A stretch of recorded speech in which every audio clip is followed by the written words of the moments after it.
Subscribe कीजिए ध्येय IAS channel को और बेल आइकन को दबाइए लेटेस्ट वीडियो सबसे पहले देखने के लिए।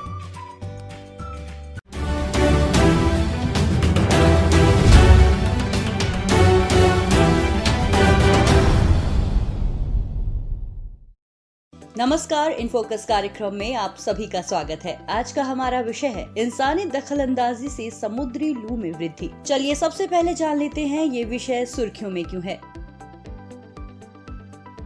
हाल ही में नेचर कम्युनिकेशंस जर्नल में प्रकाशित एक शोध में बताया गया कि आने वाले दशकों में महासागरों में समुद्री हीट वेव की तीव्रता बढ़ सकती है। इसके अलावा एक अन्य नए शोध में कहा गया है कि इंसानों के कारण विश्व के महासागरों में हीट वेव यानी लू की तीव्रता 20 गुना ज्यादा हो गई है। विश्लेषण से पता चला है कि पिछले 40 सालों में दुनिया के सभी महासागरों में समुद्री हीट वेव काफी लंबी अवधि तक बढ़ी हैं।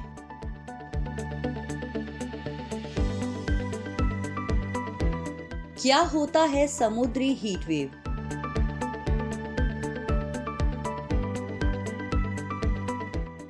समुद्री हीट वेव एक ऐसी स्थिति है जब किसी विशेष महासागरीय क्षेत्र में पानी का तापमान असामान्य रूप से अधिक होता है। हाल के वर्षों में इस तरह की हीट वेव के कारण समुद्रों और उनके तट की पारिस्थितिकी प्रणालियों में काफी बदलाव हुआ है। विशेषज्ञों का मानना है कि इस तरह के बदलाव को पूरी तरह से ठीक होने में लंबा समय लग सकता है। सबसे बड़े प्रभाव के साथ 7 समुद्री हीट वेव का अध्ययन करने के लिए एट्रीब्यूशन अध्ययन का इस्तेमाल किया गया था। बता दें कि एट्रीब्यूशन अध्ययन के जरिए ये पता लगाया जाता है कि मानव प्रभाव के माध्यम से जलवायु के चरम सीमाओं की आवृत्ति कैसे बदल जाती है। एट्रीब्यूशन अध्ययनों के निष्कर्षों के अनुसार प्रमुख समुद्री हीट वेव मानव प्रभाव के कारण 20 गुना अधिक हो गए हैं।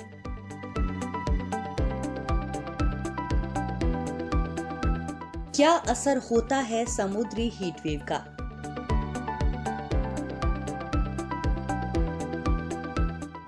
समुद्री हीट वेव की वजह से पारिस्थितिकी तंत्र को नुकसान पहुंचता है, जिससे समुद्र की मछलियां मर सकती हैं। इसके अलावा समुद्री हीट वेव से पक्षियों और समुद्री स्तनधारियों की मृत्यु दर भी बढ़ सकती है। समुद्र में हानिकारक शैवाल पैदा हो सकते हैं, जिसकी वजह से समुद्र में पोषक तत्वों की आपूर्ति कम हो सकती है। हीट वेव कोरल ब्लीचिंग के लिए भी जिम्मेदार होता है और इसकी वजह से मछलियां ठंडे पानी की ओर जाने के लिए मजबूर होती हैं।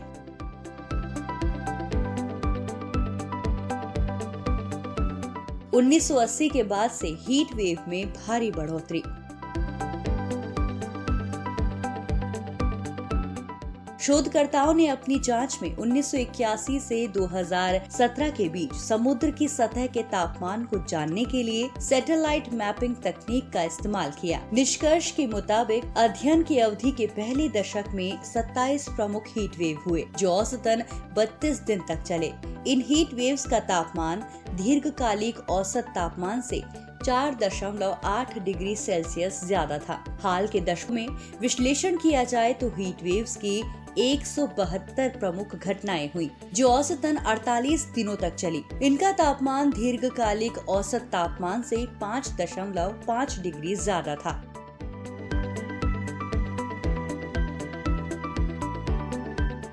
आगे क्या किया जाना चाहिए?